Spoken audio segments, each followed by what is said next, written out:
Hello friend, शिक्षा के समझ चैनल में आपका स्वागत है। मैं हूँ खुशबू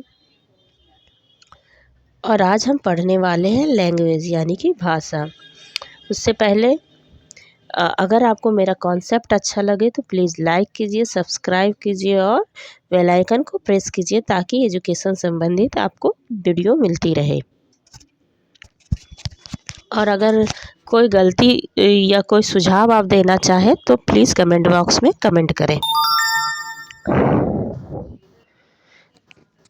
तो अब हम स्टार्ट करते हैं लैंग्वेज के बारे में। तो लैंग्वेज क्या है? लैंग्वेज एक टूल है जो बच्चों के विकास में काम करती है।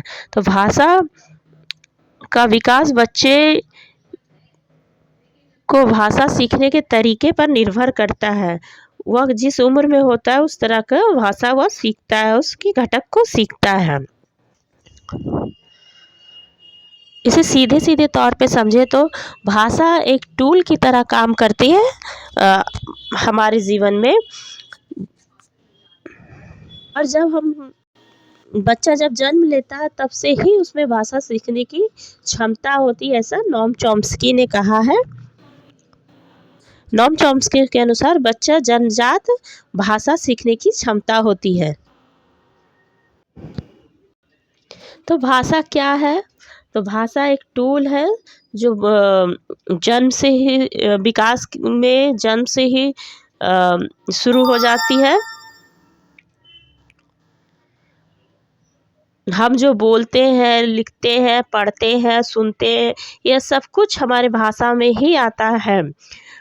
इनके कई तरीके होते हैं जिनके बारे में अभी हम जानेंगे। टाइप्स होते हैं। तो अभी हमने जाना कि भाषा क्या है। तो भाषा एक टूल है जो हमारे विकास में आवश्यक होता है। और नोम चॉम्स्की के अनुसार भाषा जो है वह जन्म से ही शुरू हो जाता है, यानी यह जन्मजात क्षमता होती है। जैसे बच्चा छोटा होता है तो वह रोता है, रोना, इशारा करना, यह सब जो होता है यह बचपन से जन्म लेने से ही शुरू हो जाता है बच्चा का। बच्चा जो झात करते हैं तो वह खुश हो जाता है, यह सब बच्चे में जन्म लेने से ही शुरू हो जाता है। तो अब हम जानेंगे कि इसके प्रकार क्या है। तो इसके 3 प्रकार है। पहला मौखिक। तो मौखिक भाषा किसे कहते हैं? वह भाषा जिसे हम बोल के व्यक्त करें उसे मौखिक भाषा कहते हैं। जैसे हम कुछ बोलते हैं अपनी जो हमारे शब्द होते हैं जिसे हम बोल के व्यक्त करते हैं, किसी को समझाते हैं बोलकर, वो मौखिक भाषा में आता है। लिखित भाषा क्या है? तो लिखित भाषा जो हम लिख के समझाते हैं उसे लिखित भाषा कहते हैं। जैसे हम लिख के बताएं किसी को लेटर लिखना, ये सब लिखित भाषा में आता है। सांकेतिक भाषा जो हम इशारा करके बताते हैं किसी को, वह सांकेतिक भाषा में आता है।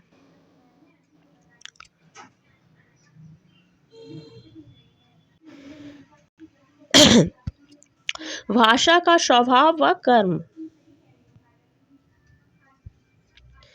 तो इसके 2 कर्म है, एक मनोवैज्ञानिक कर्म, दूसरा मंटेशरी कर्म। इनके बारे में अभी हम जानेंगे। तो पहले हम मनोवैज्ञानिक कर्म के बारे में जानेंगे। तो मनोवैज्ञानिक कर्म में सुनना, बोलना, पढ़ना, लिखना आता है। इसे हम सुबो पाली से भी याद रखते हैं। इसका शॉर्ट ट्रिक याद करने का सुबो पाली है, इंग्लिश में LSRW कहते हैं। तो सु से सुनना यानी लिसनिंग, बो से बोलना यानी स्पीकिंग, पा से पढ़ना यानी रीडिंग और ली से लिखना यानी राइटिंग। यानी से हम सुबोपाली यानी कि लिसनिंग, स्पीकिंग, रीडिंग और राइटिंग के राइटिंग भी कहते हैं। सुनना, बोलना, पढ़ना, लिखना। तो आपसे अगर पूछे कि मनोवैज्ञानिक कर्म क्या है भाषा का, तो सुनना, बोलना, पढ़ना, लिखना यानी कि सुबोपाली होगा। और मेंटेसरी के अनुसार क्या होता है? तो मेंटेसरी के अनुसार जो लिखना पढ़ना है वह चेंज हो जाता है, बाकी दो सेम ही रहता है। जैसे सा से सुनना यानी लिसनिंग, बोलना स्पीकिंग, लिखना राइटिंग और पढ़ना रीडिंग। तो अगर मेंटेशरी के अनुसार पूछे तो सुनना, बोलना, लिखना और पढ़ना आपको बताना। और अगर मनोवैज्ञानिक कर्म पूछे तो सुबोपाली यानी सुनना, बोलना, पढ़ना, लिखना, बोलना है। तो आप ये याद रखेंगे कि मनोवैज्ञानिक कर्म में क्या होगा और मेंटेशरी के अनुसार क्या होगा। तो नेक्स्ट अब हम जानेंगे नोम चॉम्स्की के बारे में। तो नोम चॉम्स्की एक मनोवैज्ञानिक थे जिन्होंने भाषा का परिभाषा दिया था। उनके अनुसार भाषा बच्चे में जो है भाषा सीखने की क्षमता जन्मजात होती है, अर्थात बच्चा जो है भाषा को जन्म लेने के साथ ही सीखता है। जैसे बच्चा का रोना, संकेत करना, यह सब बच्चे का भाषा विकास का एक तरीका है। चॉम्स्की ऐसा कहते थे कि बच्चे में imitate ability to acquire language, बच्चे में जो होता है भाषा सीखने की क्षमता होती है, जन्म लेते ही होती है। तो अभी हमने जाना कि नोम चॉम्स्की के अनुसार बच्चा जो होता है जन्म से ही भाषा सीखने की क्षमता होती है। अब हम आगे बढ़ेंगे। अब हम जानेंगे भाषा का भाग या रूप। तो भाषा का भाग या रूप क्या होता है? तो भाषा के भाग और रूप चार होते हैं: स्वेमिंग, रूपिम, वाक्य तथा अर्थ। यह चार भाषा का भाग या रूप होता है। तो स्वेनिम क्या होता है? स्वेनिम को हम फोनिम भी कहते हैं। तो अगर आपसे प्रश्न किया जाए कि फोनिम क्या है, तो आप कहेंगे कि ध्वनि की सबसे छोटी इकाई को फोनिम कहते हैं। किसे कहते हैं? ध्वनि की सबसे छोटी इकाई को फोनिम कहते हैं। जैसे CH, PH, TH, आ, का, चा, जा, फा, जो ये सब है, यह सब स्वेनिंग यानी फोनिम में आता है। रूपिम, रूपिम क्या है? तो इसे मोरफोनिम भी कहते हैं। शब्द का सबसे छोटी इकाई जैसे पेन, कॉपी, राम, ये सब जो है, जो शब्द का सबसे छोटा इकाई होता है उसे हम रूपिम कहते हैं। तो अगर आपसे स्वेनिम पूछे तो ध्वनि की सबसे छोटी इकाई, और शब्द की छोटी इकाई अगर पूछे तो उसे रूपिम कहते हैं। वाक्य क्या है? वाक्य विन्यास यानी सेंटेंस। सेंटेंस अरेंजमेंट क्या है? तो भाषा का जो नियम होता है, जैसे कर्ता ने कर्म को कर्ण से संप्रदान के लिए, यह सब जो होता है इसे हम वाक्य यानी सेंटेंस अरेंजमेंट कहते हैं। जैसे राम ने आम खाया, राम के द्वारा आम खाया गया, कर्ण, यह सब वाक्य हुआ।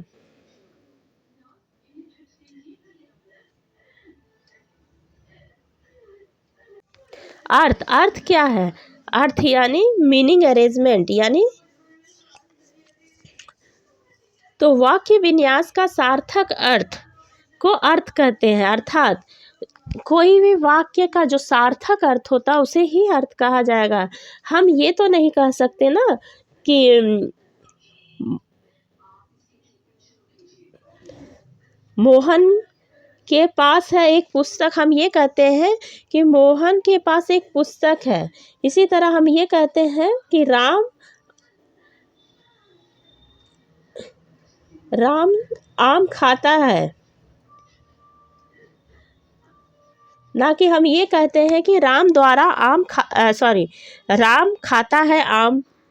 इसी तरह का जो वाक्य होता है जिसे मीनिंग अरेंजमेंट कहते हैं, जो सार्थक हो उसे हम अर्थ में रखते हैं, जो सार्थक नहीं हो उसे हम अर्थ में नहीं रखते हैं।